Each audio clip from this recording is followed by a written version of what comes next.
Hello everybody. So this video is entitled Not Selling on Conviction Weightings on Alpha, right? Beating the market. So I'm sharing this slide right here. This is from my Patreon where I share my portfolio, and I'm just showing a few things. Of course, Bitcoin is still my largest strategy, Bitcoin and Bitcoin derivative. Now MicroStrategy is bigger for me than Bitcoin. I think a lot of people who got into MicroStrategy have been amazed by the performance that this asset has had. And Tesla, of course, up something crazy today, and it's back close to the top, and I hope to be able to say at some point that Tesla is my number one position. Again, I can't say that. The point is, on my channel, I talk about a lot of stocks because I love stocks, because as Ben Graham says, I have the itch to buy stocks. You have the itch to do something. And so I buy a lot of stocks, but I ease into my positions. And whenever I do my spreadsheet videos, right, you can see right here, I just put it in a small format here, but you can see all of my spreadsheet stocks and my spreadsheet videos, the bulk of my stocks, they make 1/3, right? The 90% of the count makes 1/3 or about under 1/3 of the stocks, and really my highest convictions are my highest play: MicroStrategy, Bitcoin derivatives, miners, anything related to Bitcoin, and then Tesla and any enhanced Tesla in the form of Tesla calls, leaps, right? Long-term leaps on Tesla. QQQ, by the way, this is not by choice.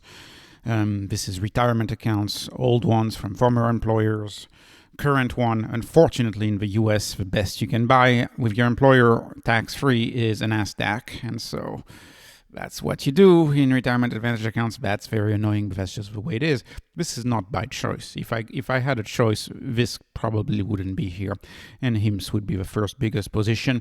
Note that HIMS is my third biggest position. Why? Because it's a 3x for me, 3.5x actually. So it earned its fourth spot in the portfolio. It used to be Enphase. For the longest time, Enphase was much higher in the portfolio, but Enphase, of course, has been a loser. I think it's temporary. I think they will recover, but they've earned a lower rank because they haven't been doing well. And, now they're a candidate for tax loss harvesting, although I really don't want to do that because I still heavily believe in this company. And Phase report was not that bad, and to a few visitors in the comment section saying, "Oh, bag holders," and making fun of bag holders. Well, why don't you make fun of Tesla today? Why don't you make fun of MicroStrategy today? Because these are much bigger positions. For me, these are much bigger positions for a lot of viewers of this channel. This is how the stock market works. You lose some, you win some, but the period of analysis is not 4 years, is not 5 years in my view. It's a bare minimum of 10 years. The conviction that I have in assets like Bitcoin and MicroStrategy, I've had it because I've been into Bitcoin since 2015. Made the mistake of selling way too early, like many early Bitcoiners, but then you get back into the stock, and this is something that happens a lot in stock. You make the mistake of selling too early. I remember the folks who sold Netflix at $7 in the late 2000s. You sell Netflix at $7, you think you're real smart. And then Netflix is $700. So you understand my hesitation to even tax loss harvest a stock like Enphase. It would be a tax loss harvest and an envy to get back in, because I don't think Enphase is dead at all. And I think microinverters are going to be a thing. And I think qualitative analysis is the most important thing. That is what leads you to make those great picks over the long run. And you can only see that they are great picks. You can only see that they would generate alpha if you start thinking about these companies over the long run, in my view. So that's my philosophy. My philosophy is don't miss the big wins. Position size matters much more than being in the position. You want to have the right sizing in the position. You want to go big in your convictions. And I want to say that the reason for me why Tesla and MicroStrategy are such big position is because these are positions that I've built painfully, slowly, for, in the case of Tesla, 4 years. In the case of MicroStrategy, about 3 years. In the case of Bitcoin, well, I guess nearly 10 years if you count 2015, but I sold out and got back in at a much higher price. But Bitcoin, I've been working at it for a good 8 to 9 years, objectively, painfully slow. That's what I do. I daily DCA. I buy a little bit every day. Why do I buy a little bit every day?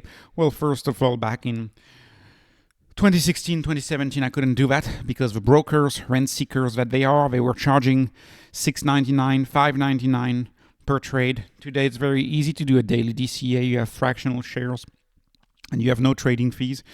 The reason why I do a daily DCA is because it deals with my itch to buy stock. I have the itch to buy stock, and most of you probably who watch these channels, not probably, I'm sure many of you, it's a psychological matter. Buying stocks is a psychological matter. You may be the person who's fine not tweaking your portfolio. I've discovered long ago that I love my portfolio. I want to tweak on it. I want to work on it. It's my passion. It's my hobby.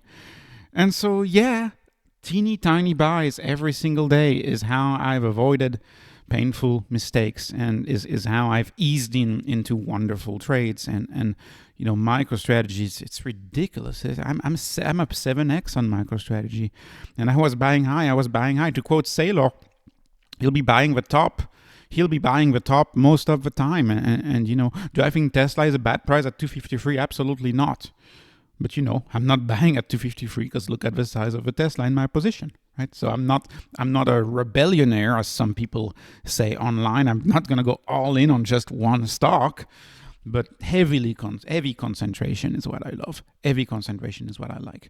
So, and of course, look at the past 5 years. So this is not me stock picking. I'm just picking a random number. Past 5 years. Past 5 year Tesla is a 10.5x. Past 5 year MicroStrategy is a 14.5x.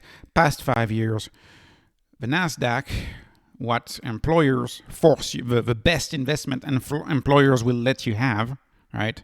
For me, it's right about 13% of a portfolio. For me, the best asset that you can find with your employer, right? It's 150%. It's up 150%, right? So and then you have the question of risk. And keep in mind that I consider both of these positions to be less risky than a QQQ.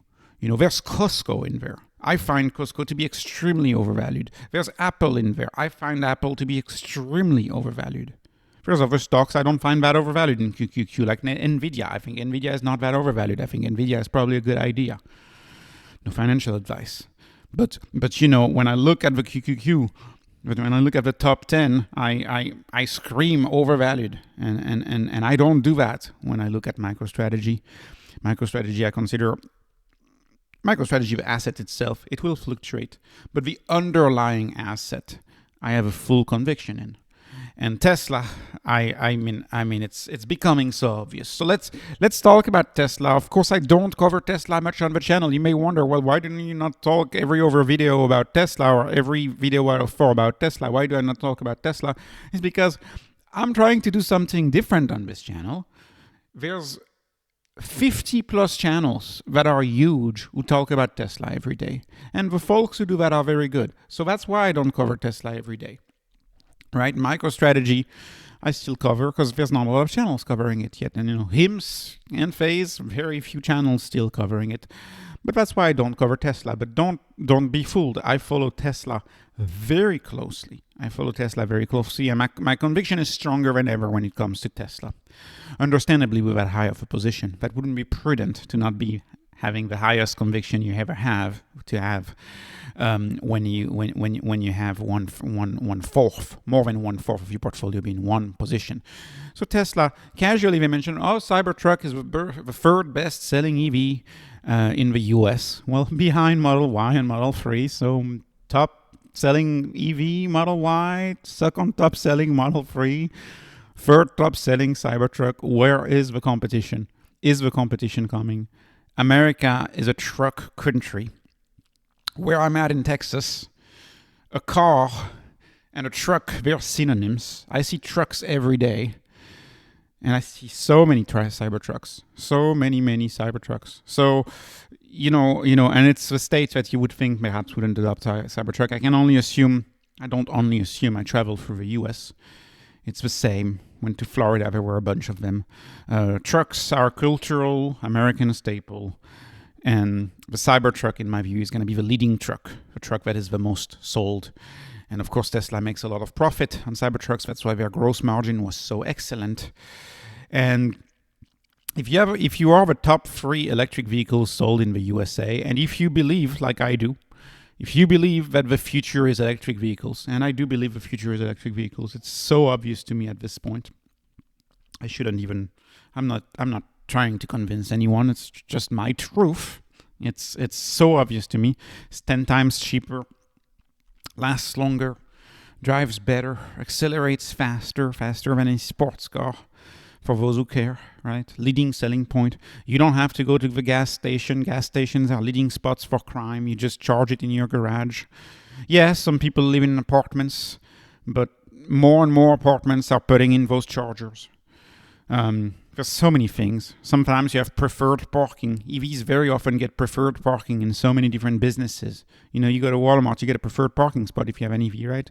Because you can just plug in your car and charge it. Anyways, this take may be controversial, of course, to think that EVs are the future, but it's just as controversial as thinking that Bitcoin is the future, and Bitcoin is going to be a major part in people's portfolio, not bonds.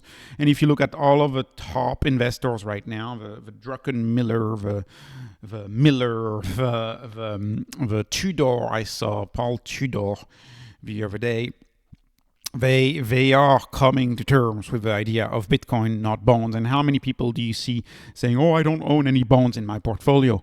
The people end up owning bonds in the portfolio is the people who are going to end up owning target funds because they never bothered to log into Fidelity with their employer and go for a prospectus and pick the thing that is closest to the QQQ that's offered to their employers. And some employers only offer target funds too.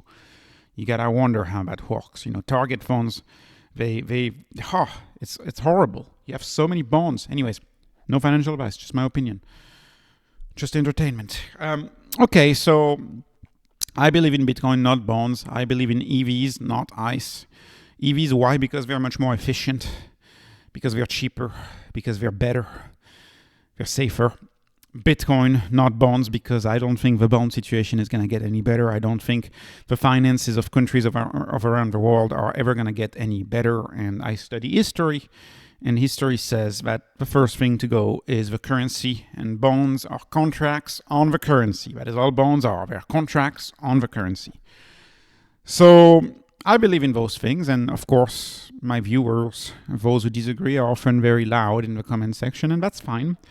And that's how you find alpha, right? You buy something that people don't agree with you, but not too long ago, and if you read a lot, you will know this, not too long ago, elephants had to cross bridges when a bridge was built into the town because people did not believe in steel. They did not believe it was possible to build skyscrapers either. Skyscrapers, you were dealing with God. You were doing things that God was telling you not to do. Those skyscrapers that are only possible via steel, right? Not too long ago, people stuck to horses because they believed the human body could not travel more than 35 miles an hour. They also believed that the speed would suck the air out of the cabin and suffocate you. That's why they wouldn't upgrade to the car. They would stick to the horse. And to get people to buy cars, they would add fake horses, kind of a doll of a horse. They would stick it on the hood of the car, and people would buy the gas car, and because they thought it was a horse. Just like today, you have old world legacy companies who add a gas engine noise when you accelerate because they think people are not going to switch because EVs make no noise. And you see this in innovation all the time. People didn't want to fly in the early 1900s because they thought you were nearing too close to God. You were going too close to God. People were against astronauts for that same reason.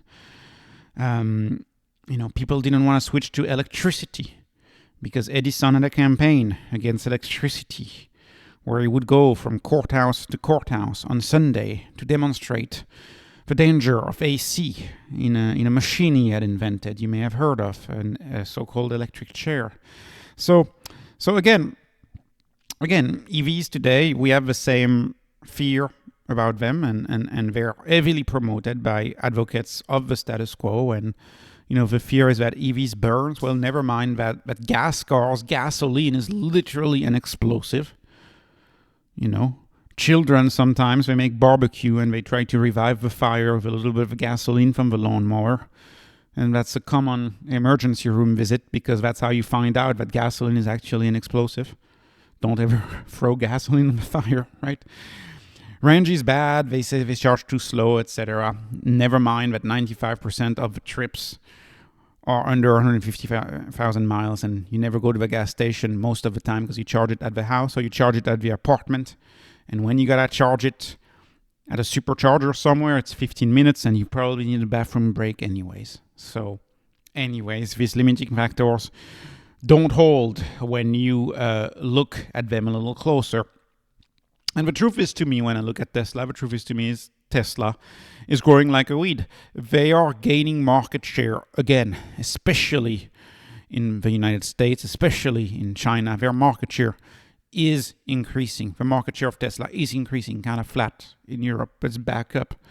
Look at Stellantis. Stellantis sales are down 30%. Look at the competition.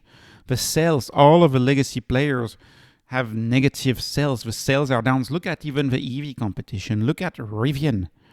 Rivian could make it if they were actually selling the trucks. They're not selling the trucks. People don't want the trucks. Those trucks are sitting on the lots because people buy Teslas. Teslas is the only company growing in a sector where cars are not selling because of interest rates. Interest rates are so high that cars are not selling.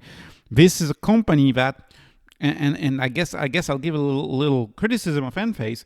This is a company which, unlike Enphase, keeps growing through the interest rate crisis. Enphase is not growing through the interest rate crisis. We are now dealing with decline in Europe. We're growing again in the US, but now it's Europe who's hurting. Tesla is growing across the board despite the currency crisis. And of course, Tesla, by the way, should we really care about cars when we look at Tesla?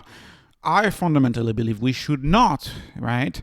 Elon Musk said on the call, second half of 25 is when FSD will be safe for by a human, and he caveated that by saying that this time that's his opinion, and he's very careful about not being too optimistic. Remember the quote of Churchill, the whole "this too shall pass" quote. I want to apply it in this case. Musk has been optimistic. At one point he'll be right. And when he'll be right, I want to be in the stock. Yeah, he's been promising things for longer than most of us thought. But at some point he will be right, and we don't know when that will be. But when that will be, I want to be in the stock, because we saw that stock can grow 18% in a day. And I think it's going to keep growing over the next few months and few years. And so look at how exponential the data collection is on FSD 12 miles and FSD miles. Look at how exponential their AI training capacity. They are now not GPU compute constrained. They are not compute constrained. They can train the computer. The problem now is they are running out of instances with problems because the computer got so good. So they gotta wait until the computer finds a problem in the 7 million vehicle fleet in order for the computer to be trained on those problems. It's as though they would need to hire fake drivers on circuits and simulate issues at some point. Maybe they'll have to deal with simulation, like NVIDIA is trying to do to solve full self-driving. They're trying to use simulation. Maybe Tesla will have to simulate bad situations because they don't find them enough in the real world. Look at the deployments. They may ship 100 gigawatts in 2025. Shanghai Megafactory, funny name, Megafactory in Shanghai is going to be released. And look at the market share, and this is the most important part. This is the global market share in the world. We are at 12% in the world. Keep in mind, China is an enormous market for vehicles, right? That's why all of the OEMs, all of the European manufacturers are in China. They're hurting right now because they're not selling that much in China because they don't have a compelling EV in China. China is the biggest car market. But anyways, if you look at the world adoption rate, we are at 12%. This is the beginning of the S-curve. We have crossed the threshold of the 5% that I often mention. We've even crossed the 10% threshold. We're at the beginning of that S-curve. In my view, Tesla is a stock that will explode. It has all of the hallmarks of that stock, and no investment advice, of course, but that's what I think. So let me move on. Call. I listen to the call before listening to any analysis of the call. I want to have my own opinions. So over analyses will tell you other things. This is just my own opinion of listening to the call.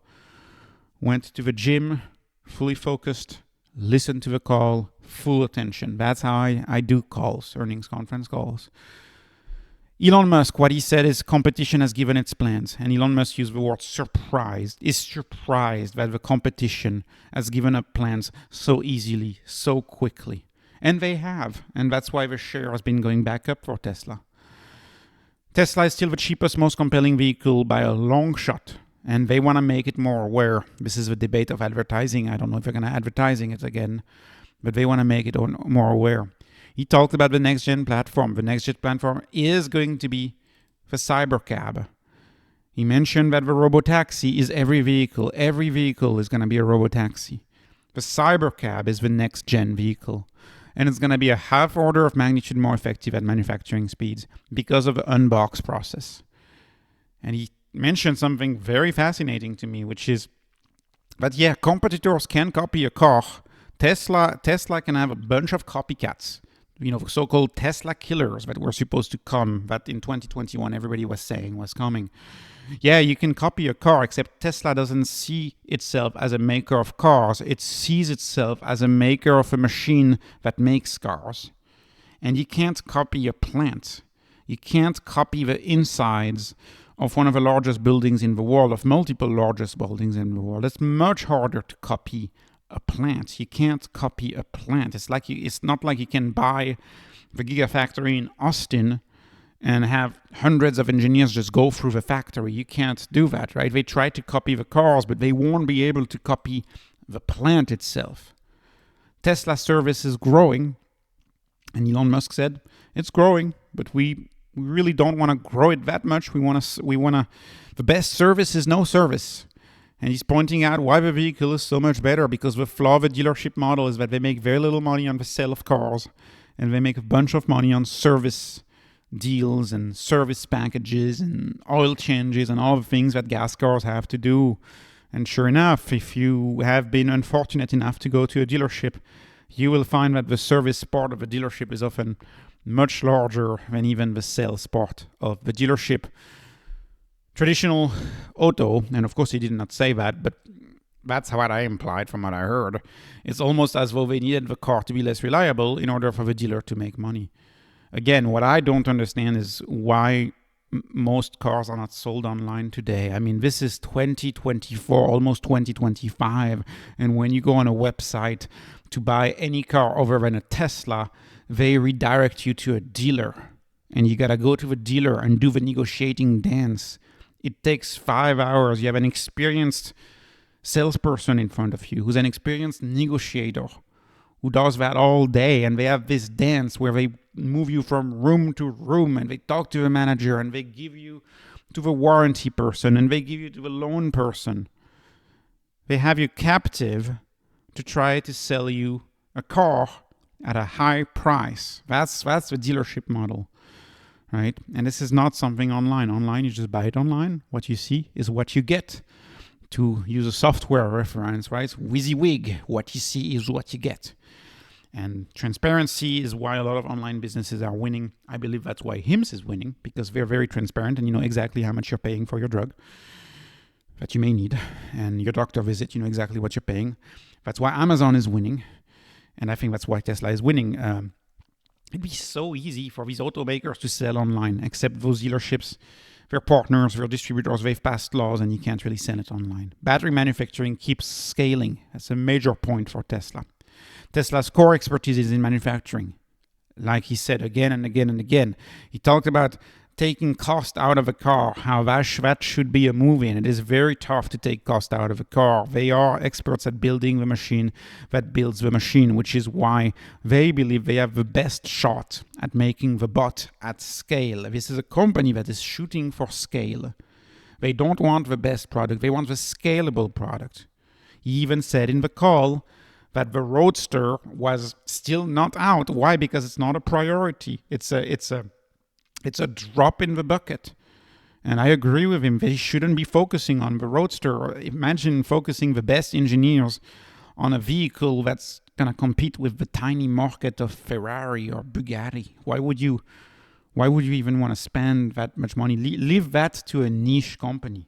That's too small of a market. I'd rather have them focus on the big markets, something that can move the needle. Tesla is too big at this point for a sports car to move the needle. And I also believe, in my view, they should probably get rid of Model X and Model S and just focus on the 3, the Y, the Cybercab, and the truck. Anyways. There's cross-learning all across the organizations. The engineer move from division to division. They hire the best, and the best moves from division to division. Everybody works on everything. There is no silos in a modern company. The work is organized by mission. I highly recommend you watch the videos of Joe Justice, where he explains how Tesla management works and how the employees are managed and how silos are avoided at a modern day tech company, but especially at a Tesla, who's competing against old world behemoths that are just silo after silo after silo. And the car may become, and this is something that I think is heavily unexplored. It used to be explored back in the 2020 when people were more optimistic about the stock, but is the idea that Tesla could become a platform for entertainment. A platform for entertainment, by that I mean a software platform. So they have the Tesla app, right? The Tesla app is going to be running the car, it's going to be running a road taxi network, it's going to be running entertainment. It's going to be running the bot. And so you're not that far away. If you start thinking about the future and the next computing platform, you're not that far away from Tesla also being a software company. And the question is, Tesla has its own software. You have Apple Car, you have Google Play for your car, Google, and then you have Tesla. It's a software. It's one of the main softwares. And so they make their own software. They also have their own ERP system that manages the whole. Tesla is managed by its own ERP. They don't run on SAP, right? They build their own, like a Google, like an Apple. They build their own. So anyways, I have so many things to say about Tesla. If I wanted to cover it, it would be a 10-hour video, frankly. I could talk about Tesla for days, and that's not what I'm trying to do in this video. So anyways, this was Tesla.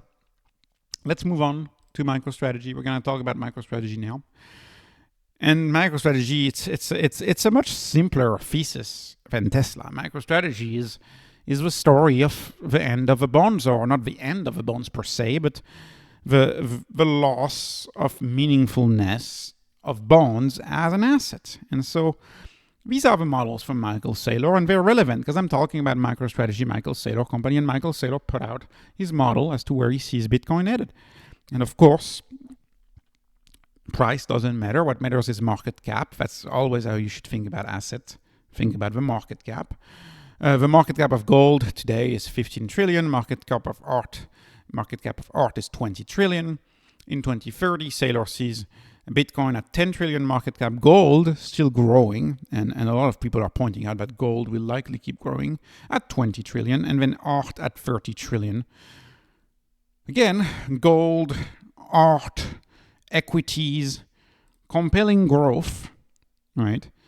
Real estate, bonds, this is summative growth mostly. This is not the growth that is due to the value, but the growth that is due to the new issuances, right? Art and gold are much less of a summative growth, if that makes some sense. Yes, there's new art made, but valuable art doesn't emerge all the time. And gold, yeah, there's new gold found, but that increase in the $1 trillion in gold is mostly due to the increase in the value of the asset. And we'll have to see. I personally believe real estate will be nowhere near that in the future. I think real estate is one of the aspects that's going to decrease in this by. And of course, currency, you can't benefit from currency growth, but you benefit from the growth in hard asset like gold and like especially Bitcoin. And if you look at Saylor's prediction, which by the way, I agree, even though it's always hard to believe these numbers and look at these numbers, but I agree with these numbers. I've been in the sector almost 10 years. And so I've seen it. You know, I'm crazy upset about selling my Bitcoin at $250. It's crazy. And then you have to buy back at multi-$1,000 valuation later on. Anyways, this growth I've seen before. So 1.29 trillion, that's the price of Bitcoin today. 2030, the price of Bitcoin, 11.8 trillion, right? Price of Bitcoin in 2035, could it be in the hundreds? 2045, could it be in the hundreds of trillions?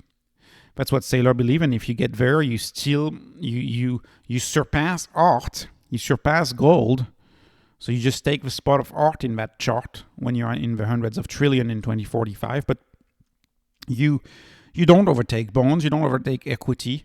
That's a story for the 2050s, 2060s probably, if Bitcoin were to ever overtake at least currency, right? And so if Bitcoin becomes a standalone currency competing with all of your other currencies, anyways, it's not enough time in this video to talk about that. Let me talk about MicroStrategy here. MicroStrategy over Bitcoin. Why MicroStrategy? Why not Bitcoin? Well, I do both. I think both are great. I think there's a lot of value in owning Bitcoin directly. One of the downside, of course, is that you may be able to do better buying an asset like MicroStrategy, which, no investment advice, but which is like buying a company that both A, actively shorts the US dollar for you, and then B, buys Bitcoin on your behalf. So they buy Bitcoin on your behalf, and they actively short the USD. That's the playbook of MicroStrategy right now. That playbook is you borrow money for free, under 1%. All of these bonds are under 1%. And you pay off the money later on via dilution, so you don't have to pay the debt anymore. The debt turns into equity at these pre-agreed prices. And so you dilute. You dilute by the debt turning into equity. And of course, there's no risk for the buyers of these convertible bonds because they would not convert into equity if it was not at the target price, right? They would want the money back. And so Saylor has created a perfect asset here for these borrowers, for these bond lenders, where the downside is protected, but the upside is here, albeit a capped upside, way capped, but you still have some upside.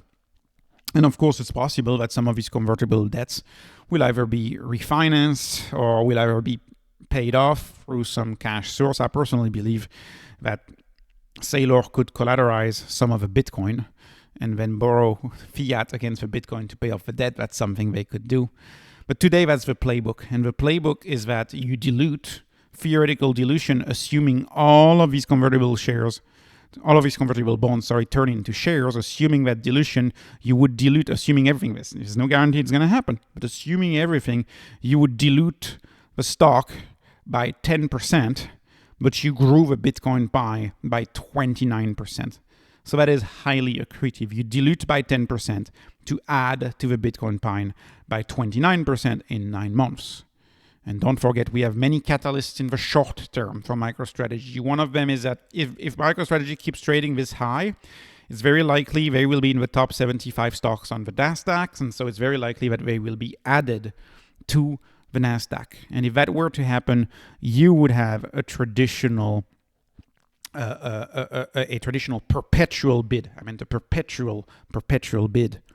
And of course, another catalyst is that MicroStrategy should post very high earnings from a GAAP standpoint because a new accounting rule has to be adopted in the Q1 of 2025. And in the longer run, there's another playbook, which is MicroStrategy may become a Bitcoin bank. And so that becoming a Bitcoin bank could involve many ways to earn a return on the Bitcoin over than just diluting less fast when they're growing the Bitcoin pie.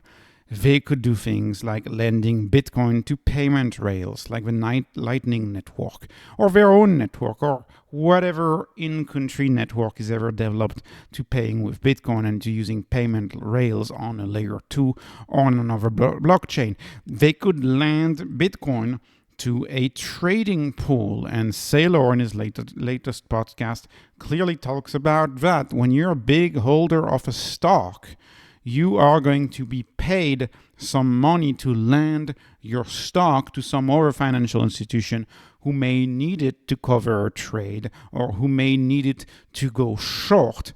Saylor could do the same thing with his Bitcoin and lend his Bitcoin to a financial institution who may need it because, I don't know, there's options on Bitcoin today, and maybe they don't have enough Bitcoin to honor the options in case the buyer of the option actually wants to redeem in kind as opposed to just redeeming in US dollar. There's many reasons why you could earn a yield for lending your Bitcoin to financial institution. And lastly, the last thing is lending the Bitcoin to too big to fail banks, which if you lend to a too big to fail bank, if the Bitcoin is not returned, you're effectively having the government bail out the banks who then get the return back to you.